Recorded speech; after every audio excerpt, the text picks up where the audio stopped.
इस दीक्षांत समारोह में उपस्थित झारखंड के राज्यपाल श्री संतोष कुमार गंगवार जी, राज्य सरकार में मंत्री श्री इरफान अंसारी जी, केंद्रीय स्वास्थ्य सचिव श्रीमती निवेदिता शुक्ला वर्मा जी,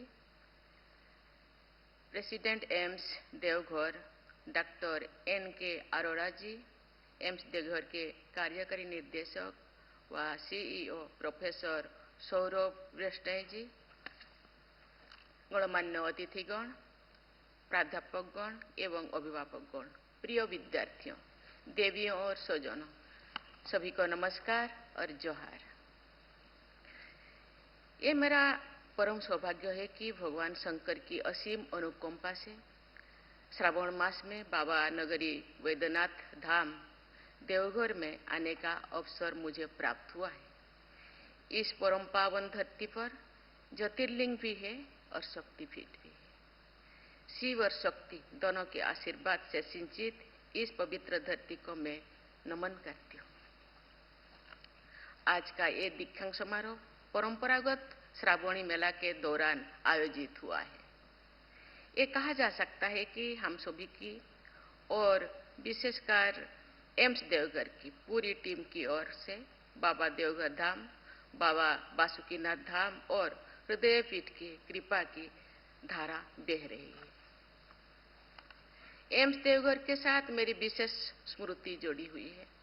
25 मई 2018 के दिन माननीय प्रधानमंत्री जी द्वारा सिंदरी से इस इंस्टीट्यूट का शिलान्यास किया गया था। उस शुभ अवसर पर झारखंड के राज्यपाल के रूप में वहां मैं उपस्थित थी। इस संस्थान के शिलान्यास का वो दिन ऐसा लगता है जैसे कल ही की बात है। आज इस संस्थान के प्रथम दीक्षांत समारोह में भाग लेने का अवसर भी मुझे मिला है। इस प्रकार एम्स देवघर की विकास यात्रा में मेरा विशेष संबंध बन गया है।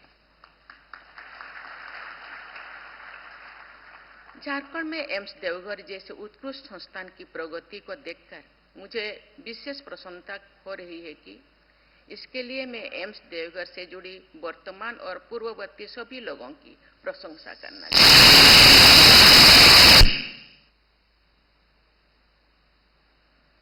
मैं आशा करती हूँ कि आज के इस प्रथम दीक्षांत समारोह के साथ एम्स देवघर में कल्चर ऑफ एक्सेलेंस का शुभारंभ हो रहा है।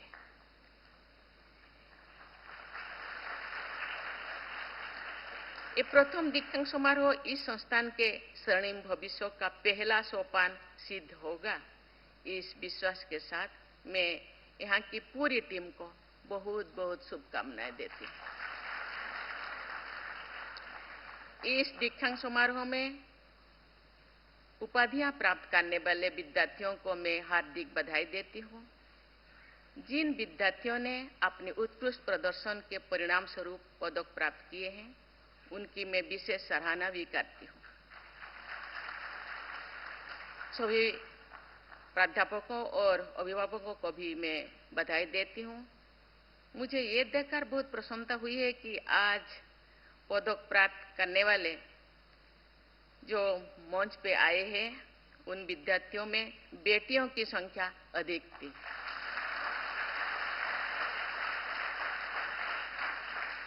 मुझे ये जानकर बहुत प्रसन्नता हुई है कि एम्स देवघर में छात्राओं की संख्या बढ़ रही है तथा छात्रों की संख्या के लगभग बराबर हो गए हैं। ऐसे होनहार बेटियों की, उनकी पितामाता, अध्यापकों और शुभचिंतकों की मैं विशेष सराहना करती हूँ। प्रिय विद्यार्थियों, एम्स में प्रवेश पाना और यहाँ शिक्षा प्राप्त करना इस बात की गारंटी माना जाता है कि आप एक कुशल डॉक्टर बन गए हैं। आपको एक सक्षम तथा कुशल डॉक्टर के साथ साथ एक अच्छा डॉक्टर भी बनना है। एक अच्छा डॉक्टर को शार्प क्लिनिकल सेंस के साथ साथ सेंसिटिव कम्युनिकेशन की क्षमता भी होना चाहिए।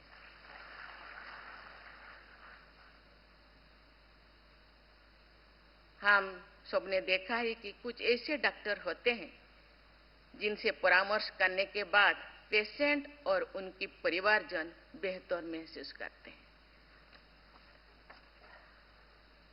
आप अपनी डायग्नोसिस या सर्जरी में पूरी तरह क्लिनिकल रहिए, लेकिन अपने व्यवहार में क्लिनिकल मत रहिए। अपने व्यवहार में आप सिंपैथेटिक रहिए, सहानुभूति के साथ अपनी सलाह दीजिए। मैं अक्सर कहा करती हूँ, लोग अभी भी होना भी चाहिए, क्योंकि हम भगवान को मानते हैं, बाबा बैद्यनाथ को मानते हैं, लेकिन बैद्यनाथ का हाथ पांव नहीं है। आपको रिप्रेजेंटेटिव बन के आपको जन सेवा के लिए भेजे हैं, इसीलिए आप चलंती भगवान मानते हैं लोग।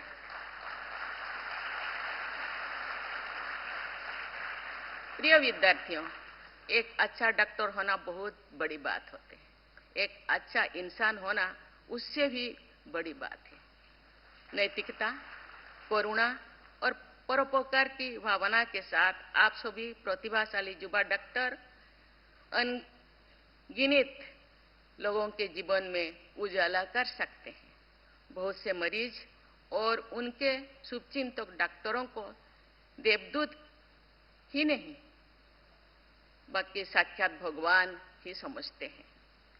प्रकृति और परिस्थितियों ने तथा आपकी कुशलता और परिश्रम ने आपको समाज में जो स्थान दिया है, उसका सदुपयोग करके आप समाज निर्माण में भी अपनी भूमिका निभा सकते हैं। यद्यपि आपके इस संस्थान की भूमिका टर्सरी हेल्थ केयर के क्षेत्र में है, लेकिन मैं चाहूंगी कि प्राइमरी हेल्थ केयर के क्षेत्र में भी आप बहुत सक्रिय के साथ गाइडेंस दें, हैंड होल्डिंग करें। प्राइमरी केयर ही यूनिवर्सल हेल्थ कवरेज का आधार है। अर्बन प्राइमरी हेल्थ सेंटर्स तथा रूरल कम्युनिटी हेल्थ सेंटर्स में जाकर एम्स देवघर के डॉक्टरों और विद्यार्थियों की टीम द्वारा सहायता की जानी चाहिए। मैं धन्यवाद देना चाहती हूं कि आप इस संस्था ने, एम्स ने 5 ट्राइबल विलेज को गोद लिए हैं। अभी एम्स संस्थान 19 से अभी तक मुझे लगता है 6 साल हुआ है। 6 साल में थोड़ा बहुत वो 5 गांव शायद स्वास्थ्य क्षेत्र में थोड़ा एक कदम आगे बढ़ गया है। मैं चाहूंगी इसी तरह इसका अडॉप्शन का दायरा को बढ़ाना चाहिए और भी कुछ गांव को आहिस्ता आहिस्ता अडॉप्ट करना चाहिए और वहां भी बेहतर स्वास्थ्य सेवा मिलना चाहिए। मैं एक राज्यपाल के रूप में मैं पूरा राज्य में घूमी हूँ, कभी कभी गांव भी मैं गई हूँ। बहुत सारे सेवा संस्थान, आयुर्वेदिक संस्थान भी मैं गई हूँ। वहाँ मैंने देखा महिलाओं हम जानते हैं महिलाएं तो समर्पित भावना से घर की समाज की सेवा करते हैं और अपना ध्यान नहीं रहते। उनको जनरली एनीमिया होता है और सर्वाइकल से पीड़ित होते हैं। दूर दराज के बच्चे, क्योंकि बहुत छोटी उम्र से महिलाएं शादी कर जाते हैं, बच्चों का ध्यान नहीं देते, बच्चे माल न्यूट्रिशन से पीड़ित होते हैं।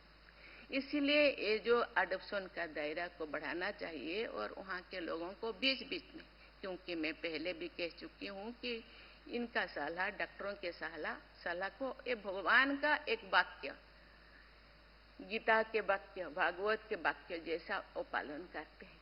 आप जो सलाह देंगे, आप जो एडवाइस देंगे, वो मुझे लगता है और उसको पालन करेंगे और अपने आप को ये स्वस्थ के दिशा में आगे बढ़ेंगे। मैं धन्यवाद देना चाहती हूँ। आप अडॉप्शन फ्री के दिशा में भी आप काम कर रहे हैं, ये बहुत अच्छी बात है और इसको जारी रखना चाहिए। और यहाँ डॉक्टर के साथ साथ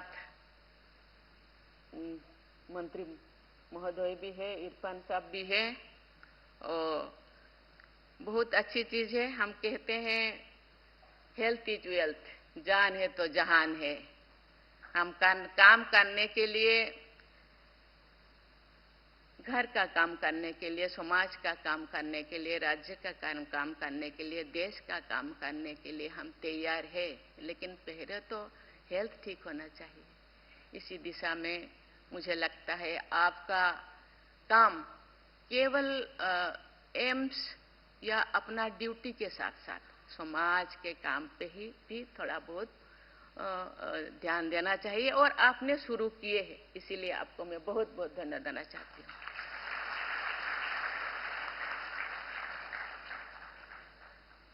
भविष्य के आप सभी स्पेशलिस्ट डॉक्टर से मैं अनुरोध करती हूं कि आप सब इंक्लूसिव हेल्थ केयर को व्यक्तिगत स्तर पर भी अपना सिद्धांत बनाएं। आप सबकी उच्च शिक्षा में समाज और देश का बहुत योगदान रहा है। आप सबको चाहिए कि आप भी समाज के लिए कुछ करें। प्रचुर जनजातियों आबादी वाले झारखंड राज्यों में आप सबके सामने सेवा प्रदान करने के बहुत से अवसर हैं। नियोनेटल मोर्टालिटी रेट 5 वर्षों से कम आयु के शिशुओं की मृत्यु दर को कम करने, सिकल सेल एनीमिया तथा थैलेसीमिया के निदान जैसे कई महत्वपूर्ण मोर्चा पर आपके संस्थान को जो आप काम किए हैं, इसलिए आपके संस्थान को जो का बहुत योगदान है, इसीलिए संस्थान को मैं बहुत धन्यवाद देना चाहती हूँ। मुझे बताया गया है कि एम्स देवघर को centre of competence for tribal health के रूप में मान्यता दी गई है। मुझे ये भी बताया गया है कि एम्स देवघर के फैकल्टी मेंबर्स जनजातीय समुदाय से जुड़े अनेक स्वास्थ्य संबंधी शोध कार्यों में सक्रिय है। दुर्गम जनजातीय क्षेत्रों में एम्स देवघर द्वारा सांप के जहर की दवा, वैक्सीन, ब्लड प्रोडक्ट्स तथा इमरजेंसी मेडिसिन ड्रोन के माध्यम से पहुंचाने की व्यवस्था की गई है। ऐसे अनेक प्रयासों के लिए मैं आप सबकी सराहना करती हूँ। आप सब जनजातीय समूह, सुदूर क्षेत्रों तथा वंचित वर्गों को अच्छे स्वास्थ्य सेवाएं प्रदान करने के ऐसे मॉडल विकसित कर सकते हैं जिनका अन्य राज्यों तथा क्षेत्रों में उपयोग किया जा सके। आप एक एग्जाम्पल बनना चाहिए। राष्ट्रीय स्तर पर सरकार का ये प्रयास है कि स्वास्थ्य से जुड़े आउट ऑफ पॉकेट एक्सपेंडिचर का दबाव लोगों पर कम से कम हो। इस राष्ट्रीय प्रयास में एम्स देवघर जैसे संस्थानों और आप जैसे डॉक्टरों का इंस्टीट्यूशनल रोल भी है और इंडिविजुअल भी है। देवियों और स्वजनों, मैं एम्स देवघर के प्रशासकों, प्राध्यापकों और विद्यार्थियों की पूरी टीम से आग्रह करना चाहूंगी कि आप सब मिलकर स्वास्थ्य तथा चिकित्सा से जुड़े सस्टेनेबल डेवलपमेंट गोल की सूची बनाएं और आप देखें कि उन गोल्स को प्राप्त करने में भारत की क्या स्थिति है, झारखंड की क्या स्थिति है। राष्ट्रीय और राज्य स्तरों पर कुछ लक्ष्य प्राप्त कर किए हैं। आपका ये संस्थान बाकी लक्ष्यों को प्राप्त करने में राज्य स्तर पर और राष्ट्रीय स्तर पर किस प्रकार योगदान दे सकते हैं। केंद्र और राज्य सरकारों, हितधारकों, हेल्थ केयर प्रोफेशनल्स और इंस्टीट्यूशंस के संयुक्त प्रयासों से हाल के वर्षों में अनेक उपलब्धियां हासिल की गई है। वर्ष 2024 में काला औजार बीमारी का उन्मूलन कर दिया गया है। अब ये हमारे देश में पब्लिक हेल्थ प्रॉब्लम्स नहीं रह गया है। सस्टेनेबल डेवलपमेंट गोल्स के तहत भारत को ये लक्ष्य वर्ष 2030 तक प्राप्त करना था। इस लक्ष्य को निर्धारित समय से कई वर्षों पहले हासिल कर लेने के लिए मैं स्वास्थ्य सेवाओं से जुड़े आप जैसे सभी संस्थानों और व्यक्तियों की बहुत बहुत सराहना करती हूँ। इसी प्रकार मलेरिया पर नियंत्रित पाने से हमारे देश ने सराहनीय प्रगति की है और पिछले वर्ष के दौरान भारत को high burden to high impact group से बाहर निकलने में सफलता प्राप्त हुई। प्रिय विद्यार्थियों, स्वास्थ्य सेवा के क्षेत्र में हमारा देश को अनेक महत्वाकांक्षी लक्ष्य प्राप्त करने में, इन राष्ट्रीय लक्ष्यों को प्राप्त करने में एम्स इंस्टीट्यूशन की बहुत महत्वपूर्ण भूमिका रहेगी। स्वास्थ्य सेवाओं में असमानता को दूर करने के लिए एम्स देवघर जैसी जिन आयुर्विज्ञान संस्थानों की स्थापना की गई है और अंधकार में प्रकाश फैलाने वाले दीप स्तंभ की तरह है। एम्स देवघर जैसे संस्थानों को कम खर्च पर विश्व स्तरीय विशेषज्ञ चिकित्सा तो प्रदान करनी ही है। आप सबको अपने अपने स्टेट्स और रीजन्स में change agents of health care ecosystem की भूमिका भी निभानी है। मुझे विश्वास है कि एम्स देवघर एक रोल मॉडल इंस्टीट्यूट के रूप में अपनी पहचान बनाएंगे। मैं आशा करती हूं कि एम्स देवघर के प्रथम दीक्षांत समारोह में उपाधियां और पदक प्राप्त करने वाले विद्यार्थियों एक महान मेडिकल ट्रेडिशन के अग्रिम ध्वज वाहक बनेंगे। आज आप सबने स्वर्णिम भविष्य के प्रति पूरी आस्था के साथ मैं सभी विद्यार्थियों को हृदय से आशीर्वाद देती हूँ। धन्यवाद। जय हिंद, जय भारत। आप सभी से राष्ट्रगान के सम्मान में खड़े होने का अनुरोध है।